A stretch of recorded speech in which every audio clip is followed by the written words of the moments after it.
Okay, I just hit the live button and I didn't even know that I was live.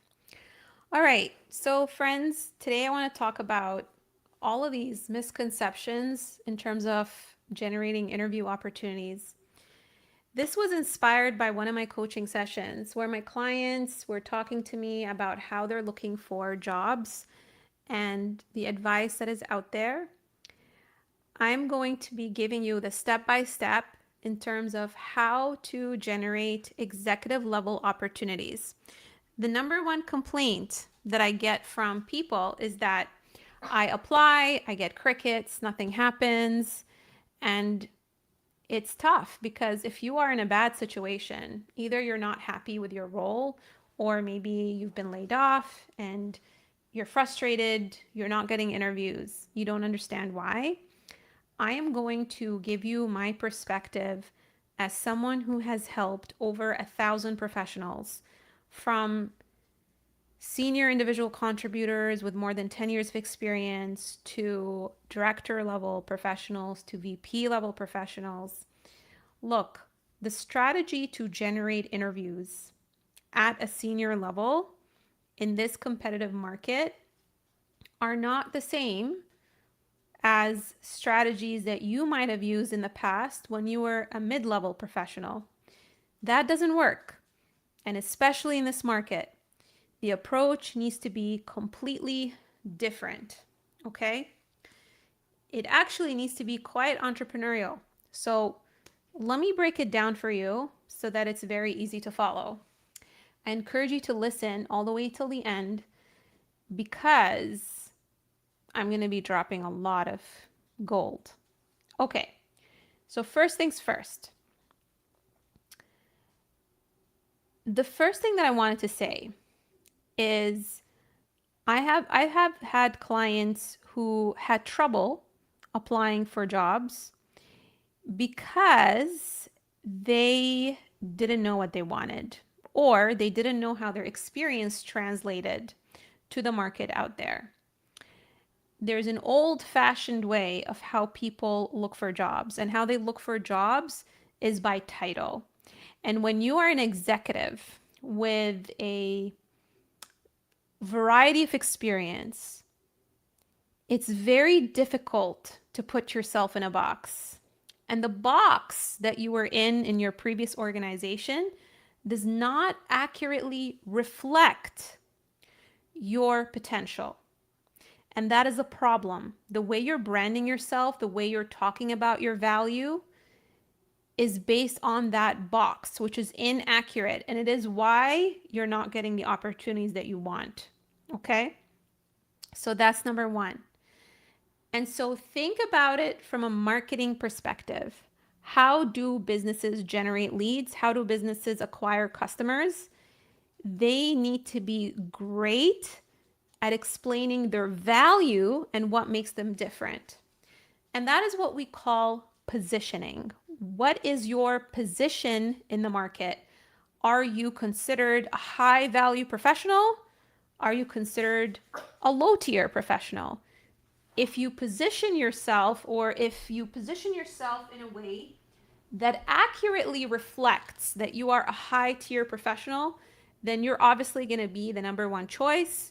You are going to not have to convince too much and twist anyone else's, arm. And you are going to get the opportunities knocking on your door. Now, I was having a conversation with one of my clients today who has been struggling a little bit in terms of figuring out what his sweet spot is and what he wants. So, a lot of you might feel like there aren't a lot of jobs out there, but that's not because there aren't a lot of jobs. It's because you don't know how to identify the right roles and search for them. That's the number one thing that you are struggling with, is figuring out where those jobs are. Now, a big mistake that people make when it comes to figuring out what role they fit into is they search on title, and you should not be doing that because companies do not uniformly use the same titles, especially at the executive level, to describe where you fit in. And by searching on title, you're kind of limiting yourself, you're putting yourself in a box. Okay. So I have a client, and we did this exercise where he did my career archetype assessment. And my career archetype assessment, the purpose of it is to help my clients understand their value, their positioning, and what differentiates them, their strengths, all of that good stuff. So after that exercise, he became very clear in terms of what is it that he's good at. And there were two things that he identified. It's actually that he is great at helping organizations expand into new markets, and he's great at building international relationships. Okay? So, guess what I advised him? Is to actually search on those things versus search on the title. And that makes things a lot easier. Now, you may not be able to figure out what your value proposition is and what your skills are. And that is a normal thing. And this is why it's important to work with someone who's going to look at all of your nonlinear experience, your messy, executive experience, the different hats that you wore, in order to help you boil it down to two explicit skills. So actually, let me show you guys something, because I came up with this concept that's going to make you guys really understand why is it that you struggle so much with expressing your value. So I came up with this basically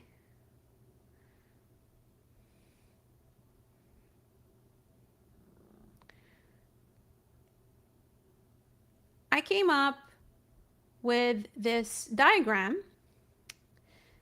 It's called the Value Awareness Pyramid. And the Value Awareness Pyramid practically helps you understand why is it that you have so much trouble with expressing your value. Here's why. The problem is that most of you do not have a high level awareness of your value. You think that you know what you're good at. You think that you understand your value, but you actually don't. Because most of you, the average person only knows how to describe their value based on the activities that they perform on the job. I call it the act of doing. So you might be good at saying something like, I'm a great facilitator.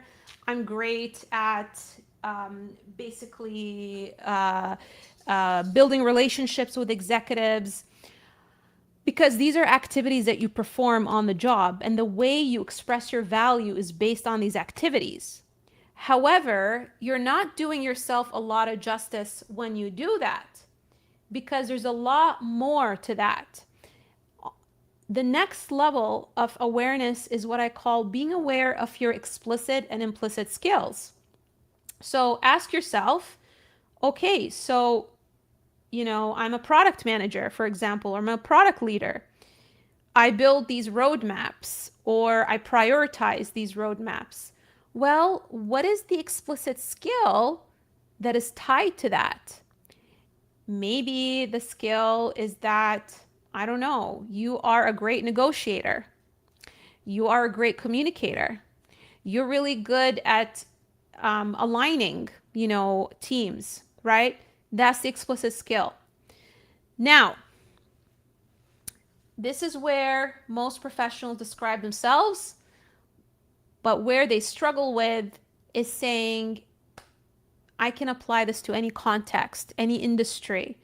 And this skill helps me get the business to achieve a particular outcome that is strategic and important, right?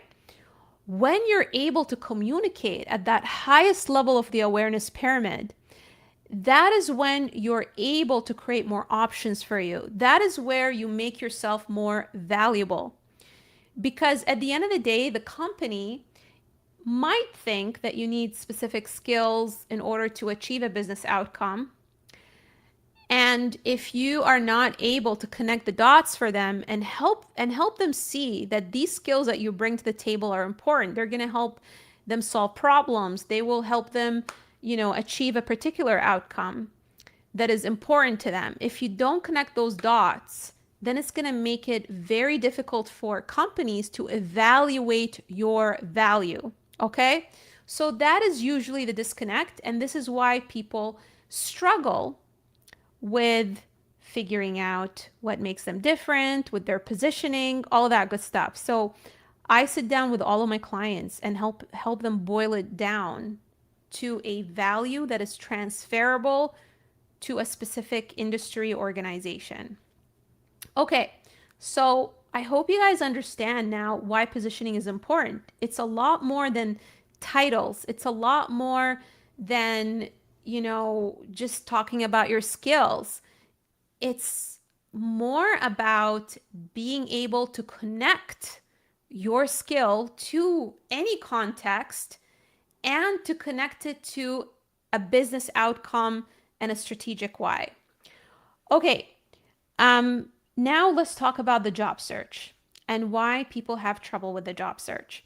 So, like I said, it's partly because you don't know how to call or how to translate what you do to a particular basically role, right? You're hung up on the titles that your past organization gave you. And then the big thing is you talk too much to ChatGPT and Claude. I had this conversation with my clients today. Spending too much time with ChatGPT and Claude and letting it sway you. Here's the thing. It's very convenient to use Claude and ChatGPT. They are free, but they can take you down a dangerous rabbit hole, and you end up misrepresenting yourself. You end up basically putting yourself in the wrong box, and you end up watering down your brand so generic and it sounds like everyone else. Look, I use ChatGPT and Claude too, and I have gone down that very wrong path in several occasions in my life. One of them was health related, where I was convinced that I broke my foot because I uploaded photos of my foot. I explained to ChatGPT like the pain and all of this stuff. And then what ended up happening was ChatGPT kept telling me that I had a stress fracture. And it turned out that I didn't. I had a cyst in my foot that got taken care of very quickly once we figured out that it was a cyst. My doctor did an MRI. We figured out it was a cyst, and within a week, it was drained. I was back to normal. Whereas before, I thought it was a stress fracture. I wasn't like putting weight on my foot for a whole month thinking it was a stress fracture. So that's just how ChatGPT can mislead you and take you on a path because A, you might be giving it the wrong inputs. You might be sort of creating bias. Like I was telling ChatGPT, oh, it might be a stress fracture. It hurts a lot. I've had a fracture before. And it's the same thing with your job search. ChatGPT can sway you and tell you, no, you should not be applying to those jobs. No, you don't fit into those categories. And you start believing it because it validates you. It sort of like takes your fears and 10x's them. And then it puts you on this wrong path. And what you need to do is you need to talk to a professional because here's the thing, you guys. ChatGPT, like, where is it getting that information? It's getting it from like general public information that is not necessarily research backed. It's taking a lot of hearsay, things that people say on LinkedIn who may not be qualified to give you advice, and it just aggregates it and gives it to you. Notice how ChatGPT doesn't even tell you where it's coming up with this information, right? So that is the problem. That is the problem. Now, some of the things that I teach my clients when they're looking for jobs is that they need to be good at building relationships. The advice that works for mid-level people is just apply or do a lot of outreach. That does not work for executives. You need to be really good at building relationships and expanding your network as well as nurturing your existing network. And this is how I teach my clients how to do this. Pay attention because this is very important. The number one mistake that people make is they confuse networking with being salesy. So, networking is about is twofolds. It's going through your existing network and trying to strengthen the relationship so that the person actually wants to help you and advocate for you. There are people in your network right now who would advocate for you. They would go out of their way and advocate for you. These people might be in a high profile position or they might be in your domain, which might make it easy for you. The thing is, if you have those types of people, the issue is that they're not going to know every single person on earth, and therefore they may not be able to connect you with opportunities all the time because there's going to be a limited number of opportunities that they may know about, right? And so whether you know someone or not, people tell me, oh, I don't have a network. You know what? Even people who have 1 million people in their network, they still tell me that they don't have people in their network because the reality is who you know will not always be privy to opportunities that are currently open in the market. And so you're always going to be in a situation where you need to learn how to talk to a stranger in order to land the role that you want. So how do you talk to a stranger? How do you get that stranger who might be a decision maker and have an opportunity to actually be sold that you can do the job? Here's what you need to do. You need to be convinced 1,000% that you can do the job. I want you to think of a surgeon. A surgeon may not be experienced in every single complicated case, but a confident surgeon is willing to take on your case and give it their best shot and figure out how to help you. But if you go to a surgeon who is hesitant, who's not very confident, then you're not going to want them to touch you. And so that's the attitude that you need to have. You need to have conviction in your value. And that comes from understanding your value based on what I shared in my value pyramid. You need to be able to articulate your value at a level of high awareness where you're not just talking about what you do and the activities that you perform, you're talking about your explicit and implicit skills and how they apply to the company's context and what type of business value they create. Okay? So when you're able to show that, that becomes attractive. It's kind of like dating. If you go and date someone, if you go on a date with someone and you're so self-conscious about the way you look, the way you speak, your weight, that's going to be a turnoff to the other person. But even if you weren't the most attractive person in the universe, but you were so confident in yourself, that person is going to feel very attracted to you. So it's the same freaking thing. Your ability to convince the other person on the other side has to start from within. Once you identify what your value proposition is, then it's about how you're communicating it. But it's also about how you are approaching that person. Some of you, the way you approach decision makers is so salesy, and I don't understand it because you're executives, you have hired people in the past. But when it comes to you reaching out to people, you feel awkward, you become salesy, You make the ask from the first message. Hey, how's it going? You don't even know the person. Here's my resume. Are you hiring? That is a turnoff. And what you need to do is you need to learn how to have a conversation with someone. You need to have multiple conversations in order to build that rapport. And how you have that conversation is you start with flattery. You start with things that you have in common with the person. And then over time, I call it the pivot to pitching yourself. And that needs to be done in a very seamless, natural way. And this is something that I teach my clients. Okay?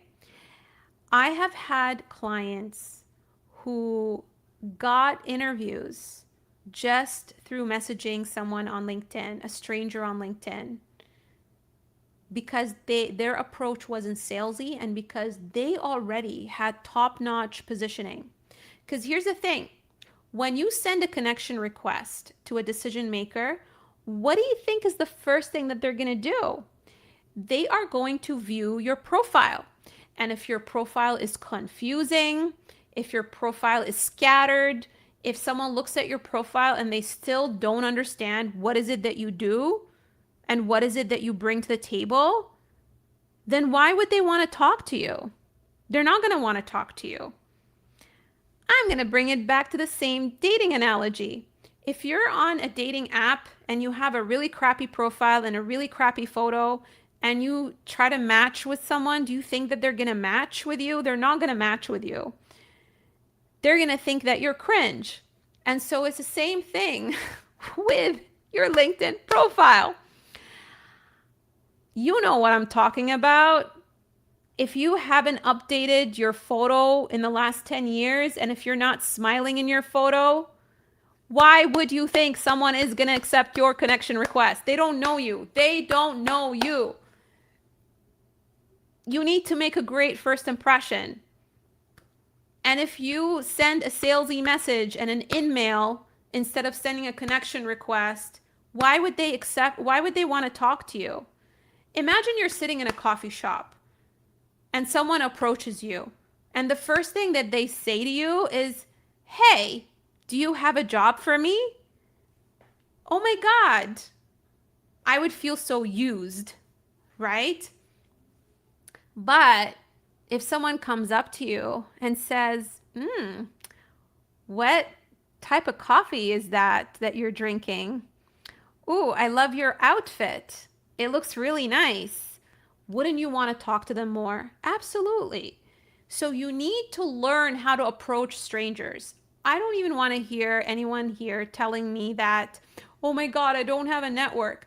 Then learn how to expand your network, because if you don't learn how to expand your network, you're going to have the same problem. And stop hiding behind your job and saying that there are no jobs and you're doomed. You need to learn how to build relationships, even if you don't need a job. It's going to help you even internally within your organization. If you learn how to build relationships within your organization, that's also going to help you move up. So it is an uncomfortable skill, but it's a necessary skill that you need to learn. And yes, I understand that when you're an executive, you're busy, you have your head down, you're trying to put out fires. But you gotta really think about your own career too, and think about the long term. Otherwise, one day your company might go through a merger and acquisition, which happens to some people, and a lot of people are in that situation, come to me when that happens. And then you're gonna feel like lost because you haven't spent time building those relationships.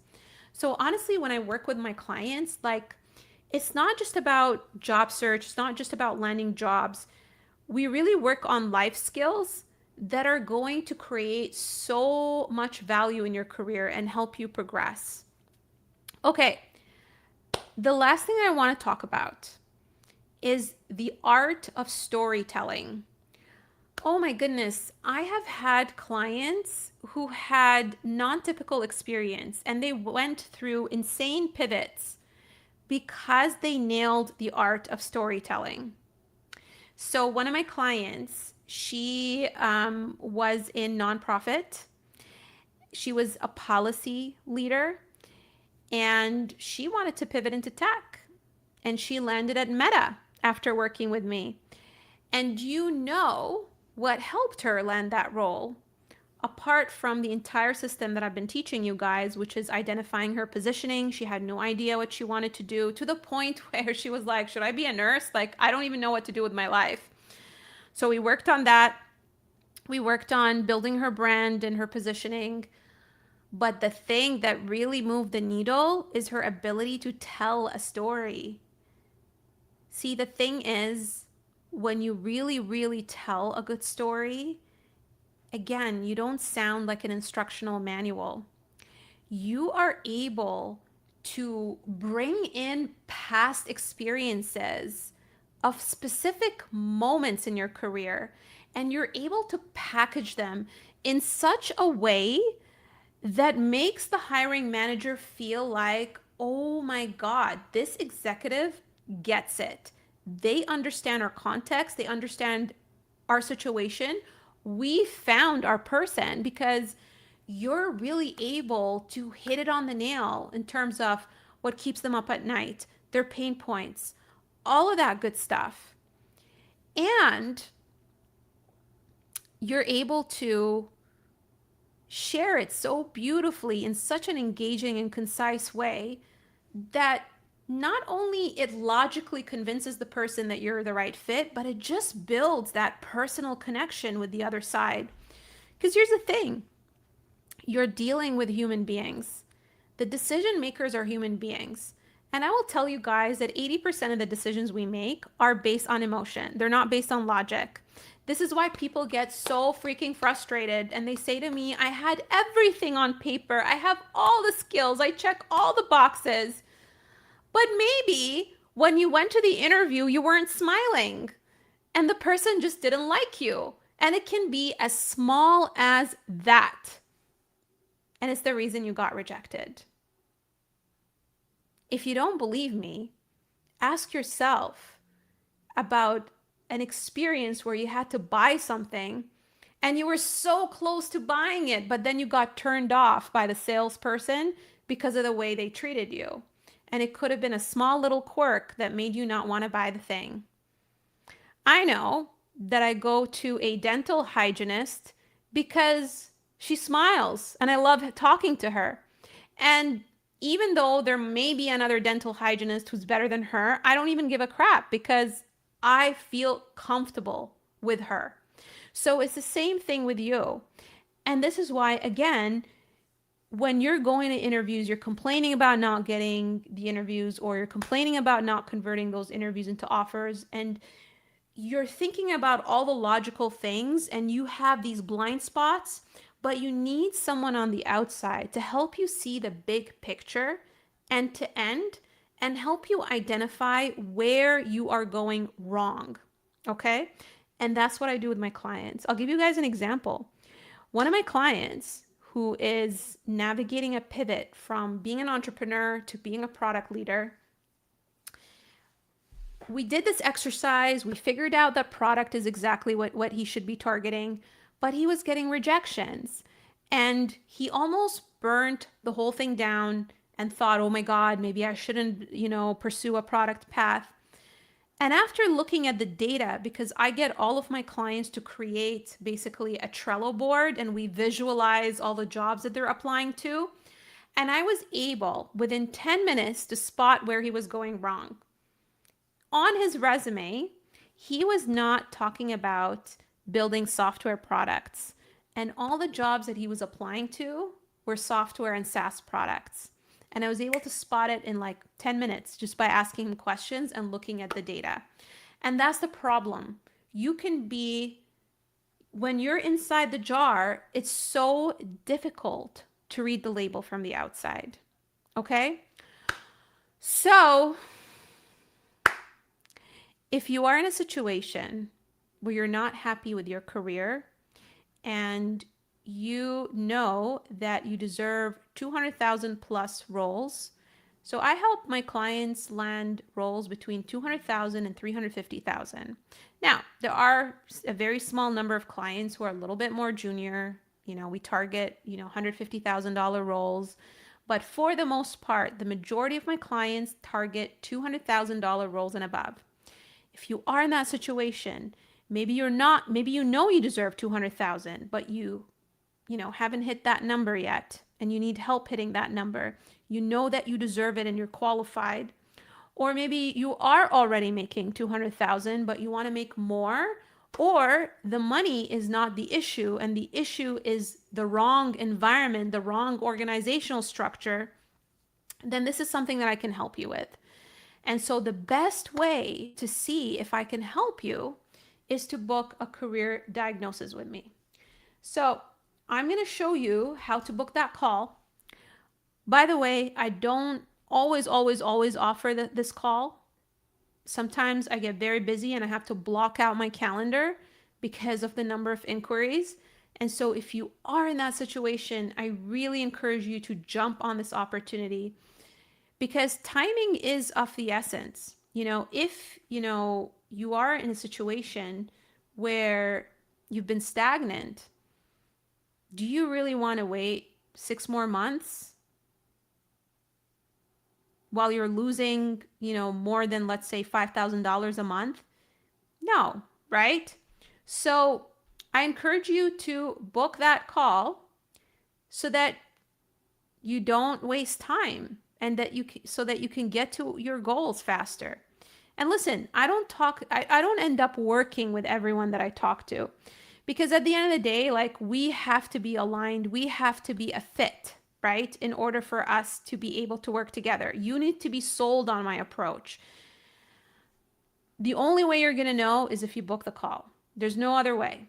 Okay? Because I'm a firm believer in having a conversation. I don't get people to read a bunch of documents. Like, how's that going to help you? We need to just have a coffee chat and figure out if we're a fit. So how you book the call is you click on this button under my heading, book an appointment. It's going to take you to this page.